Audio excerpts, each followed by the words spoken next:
আজকের আলোচনার বিষয় হচ্ছে এলসিএম, লিস্ট কমন মাল্টিপল। এই আলোচনায় এলসিএম কিভাবে বের করতে হয় একটা নাম্বারের, সেই বিষয় নিয়ে একদমই আলোচনা করব না, কারণ মোটামুটি সকলে অল্প বিস্তর জানে যে কিভাবে এলসিএম বের করতে হয়। কিন্তু এই আলোচনার মেন বিষয়বস্তু হচ্ছে এলসিএম বাস্তবে কোথায় কোথায় লাগে, বা একটা ম্যাথামেটিক্যাল যদি ওয়ার্ড প্রবলেম থাকে সেখানে এলসিএম কোন কোন জায়গায় ব্যবহার করা হয়। তো সেই বিষয়টা আমরা আজকে জানবো। তো একদম শুরু থেকে শুরু করি, সেটা হচ্ছে এলসিএম এর ফুল ফর্মটা হচ্ছে লিস্ট কমন মাল্টিপল। অর্থাৎ কোনো একটা নাম্বার থাকবে, তার এলসিএমটা কি জিনিস, এলসিএমটা প্রথম কথা, এলসিএমটা কি জিনিস প্রথম কথা হচ্ছে এটা কোনো একটা সংখ্যার বা বেশ কিছু সংখ্যার মাল্টিপল কমন লিস্ট। লিস্ট মানে হচ্ছে সবচেয়ে ছোট, small. Common means, I mean, which is common to few numbers and multiple we know. তাহলে আমরা প্রথম থেকে যদি শুরু করি, ধরুন একটা নাম্বার আমি ধরছি 2। এই 2 এর মাল্টিপল কেমন হতে পারে? 2 এর মাল্টিপল 2 হতে পারে, 4 হতে পারে, 6 হতে পারে, 8 হতে পারে। অর্থাৎ মাল্টিপল আমরা কিভাবে বের করি? অর্থাৎ ওই সংখ্যাকে কোনো একটা পূর্ণ সংখ্যা দিয়ে যদি আমরা মাল্টিপ্লাই করি, তাহলে ধরুন 2 এর সঙ্গে 1 মাল্টিপ্লাই করে 2 পেয়েছি, 2 এর সঙ্গে 2 করে 4 পেয়েছি, 3 করে 6, 4 করে 8, ঠিক এইভাবে ও চলতে থাকবে। তো এই মাল্টিপল নিয়ে কাজ কারবার এলসিএম এ। এবার যে পরবর্তী টার্মটা আসছে কমন। অর্থাৎ এলসিএম কোনো একটি সংখ্যার কিন্তু এলসিএম বের করা সম্ভব নয়। যদি কেউ বলে যে আচ্ছা 2 এর এলসিএম কত বা 4 এর এলসিএম কত, সেটা হবে না, কারণ কমন জিনিসটা করতে গেলে মিনিমাম আমার কাছে দুটো সংখ্যা লাগবে। অর্থাৎ এখানে মাথায় এটা রাখতে হবে যে এলসিএম বের করতে গেলে মিনিমাম আমার দুটো সংখ্যা লাগবে। এরপরে হচ্ছে লিস্ট। লিস্ট মানে হচ্ছে সবচেয়ে ছোট। অর্থাৎ যদি আমি একটা এক্সাম্পল নিই যে 5 আর 15, এই দুটো সংখ্যার যদি আমি এলসিএম বের করি, তো 5 এর মাল্টিপল গুলো কেমন হয়? 5, 10, 15, 20, এইভাবে যেতে থাকবে। আর 15 এর মাল্টিপল কেমন হয়? 15, 30, 45, এইভাবে যেতে থাকবে। এবার এই দুটো সংখ্যার 5 এর মাল্টিপল গুলো এখানে, 15 এর মাল্টিপল গুলো এখানে, তাহলে আমার মাল্টিপল বের করা হয়ে গেছে। এরপরে হচ্ছে কমন। এখানে কমন কে কে? এখানে কমন হচ্ছে 15, এই 15। এবার 5টাকে যদি আরো মাল্টিপল আমি বের করতে থাকি, 20-র পর কি হয়? 25, তারপর 30, 35, 40, এটা এমন ভাবে যাবে। এটাও তেমন 45। তাহলে পরবর্তী একটা কমন মাল্টিপল কে? 30, এখানেও 30। ঠিক তেমন এখানে 40-র পর 45 পেতাম আমরা, তারপর 50 পেতাম, এমন ভাবে যেত। তাহলে 45ও হচ্ছে একটা মাল্টিপল, কমন মাল্টিপল। এবার তাহলে কি এলসিএম এ আমি 45 ধরবো না 30 ধরবো? না, আমাকে থার্ড কি বলছে? লিস্ট, অর্থাৎ সবচেয়ে ছোট কোনটা। এখানে সব থেকে আমরা ডান দিকে যত যাচ্ছি বেড়ে বেড়ে যাচ্ছে মাল্টিপলটা। তাহলে সবচেয়ে প্রথম যে কমন, সবচেয়ে ছোট, সেটা হচ্ছে 15। তাহলে এলসিএম অফ 5 অ্যান্ড 15 হচ্ছে 15।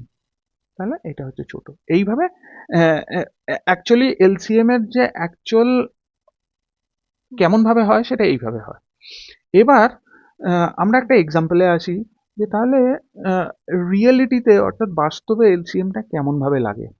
ধরুন এমন একটা দৌড় প্রতিযোগিতা হলো, একটা মাঠ আছে, একটা গোলাকার মাঠ আছে, এখান থেকে শুরু করা হচ্ছে।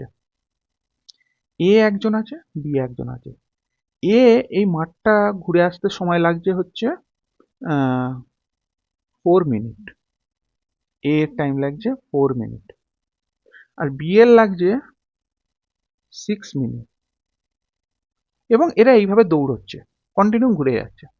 তাহলে আমাকে যদি প্রবলেমে বলে এখান থেকে এ আর বি ঠিক একই সময় শুরু করলো এবং কন্টিনিউ এরা দৌড়তে থাকছে, তাহলে প্রথমবার ওরা কখন মিলিত হবে?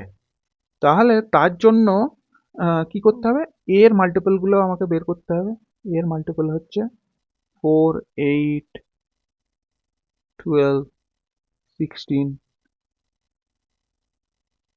20, ঠিক এইভাবে যাবে। বি এরও মাল্টিপলগুলো 6, 12, 18, 24,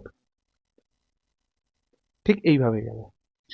এবার আমার কি কি তাহলে মাল্টিপলে কমন কি কি আসছে?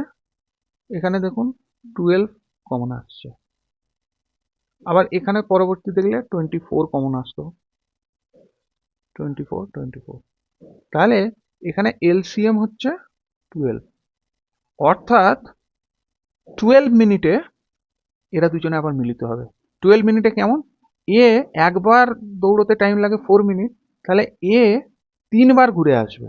একবার ঘুরতে 4 মিনিট, দুবার ঘুরতে 8 মিনিট, 3বার ঘুরতে 12 মিনিট লাগবে। এ 3বার ঘুরবে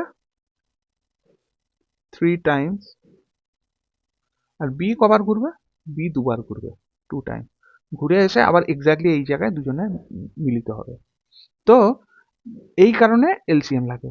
ঠিক এরকম আরেকটা প্রবলেম কেমন হতে পারে, যে দুটো ঘন্টা বাজছে, একটা ঘন্টা হচ্ছে যে 6 সেকেন্ড, প্রথম ঘন্টা হচ্ছে 6 সেকেন্ডে বাজছে, প্রতি এভরি 6 সেকেন্ডে বাজছে, আর সেকেন্ডটা হচ্ছে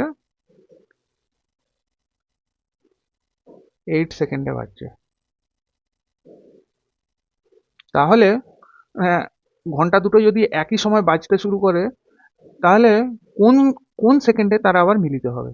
তাহলে 6-এর যদি মাল্টিপল বের করি, 6, 12, 18, 24, 30, এইভাবে যাবে। 8-এর 8, 16,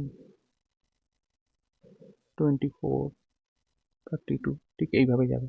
তো প্রথম কমন মাল্টিপল হচ্ছে 24, তাহলে এদের দুজনের এলসিএম হচ্ছে 24, অর্থাৎ 24 সেকেন্ডে এরা আবার একই সঙ্গে বেজে উঠবে। তো এই এই কারণে আমরা এলসিএম ঠিক করি। অর্থাৎ যদি কোনো ওয়ার্ড প্রবলেম থাকে, তাহলে আমাদেরকে দেখতে হবে, প্রবলেমটা বুঝতে হবে, এবং সেই অনুযায়ী আমাদের এলসিএম করতে হবে। অর্থাৎ কোনো একটা ইভেন্ট যদি একাধিক মানুষের সঙ্গে কম্পেয়ার করে করা হয় এবং তারা যদি একই সময় শুরু করে, তাহলে পরবর্তী কোন সময় তারা আবার একত্রিত হবে, এই ধরনের ইভেন্টের সময় আমরা এলসিএম ইউজ করি। এবার এখানে যদি এলসিএম বোঝার পরেও অনেক সময় প্রবলেম কেমন হয়, ধরুন এই প্রবলেমে এ আর বি একই সঙ্গে শুরু করলো, তারা কখন মিলিত হবে, না 12 মিনিটে মিলিত হবে। 12 মিনিট যখন টাইম হবে তখন তখন তারা মিলিত হবে। তাহলে যদি আবার প্রবলেমে বলে সেকেন্ড টাইম তারা কখন মিলিত হবে, তখন কি করতে হবে, এলসিএম বেরোলো 12, এবং এলসিএমকে 2 দিয়ে মাল্টিপ্লাই করতে হবে। অর্থাৎ সেকেন্ড টাইম তারা মিলিত হবে 12 × 2, মানে 24 মিনিটে আবার গিয়ে ওরা মিলিত হবে। তাহলে এই ওয়ার্ড প্রবলেমে বা রিয়েলিটির যদি কনসেপ্ট পরিষ্কার না থাকে, তাহলে এলসিএম এ খুব সমস্যা হবে। এলসিএম নিয়ে আরেকটা কথা বলি, যখন কোনো একাধিক সংখ্যার এলসিএম বের করা হচ্ছে, এলসিএম এর ভ্যালু সবসময় ওই দুটো সংখ্যার হয় সমান হবে অথবা তার থেকে বেশি হবে। যদি কখনো এলসিএম আপনার ক্যালকুলেশনে ওই ওই সংখ্যার থেকে ছোট আসে, তাহলে বুঝতে হবে এলসিএমটা ভুল হয়েছে। অর্থাৎ এখানে 5 আর 15-এর এলসিএম যদি আমি ভাবি 3 হয়েছে, তাহলে বুঝতে হবে এটা ভুল হয়েছে, কারণ 5-এর মাল্টিপল কখনো 3 হতে পারে না, 15-এরও 3 হতে পারে না। সবচেয়ে মিনিমাম হচ্ছে 5-এর মাল্টিপল হচ্ছে 5, 15-এর মাল্টিপল হচ্ছে 15।